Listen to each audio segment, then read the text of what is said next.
In today's video, we take you through our process of cleaning and restoring a beautiful vintage Dooney Bourke Surrey bag in Taupe All-Weather Leather with British tan trim that's over 30 years old.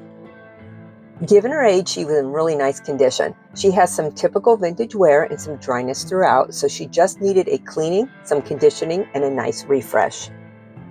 Today we're sharing exactly what we did to bring her back to life. We'll have everything we used in the process linked in the description box below. Welcome to the Velvet Muzzle, where we specialize in giving pre-loved vintage luxury bags a second chance. Some of these treasures we keep for ourselves, while others are available for purchase on our website at thevelvetmuzzle.com. This beauty is currently available in the shop on our website. Be sure to like and subscribe so you know when we share a new pre-loved restoration. Enjoy.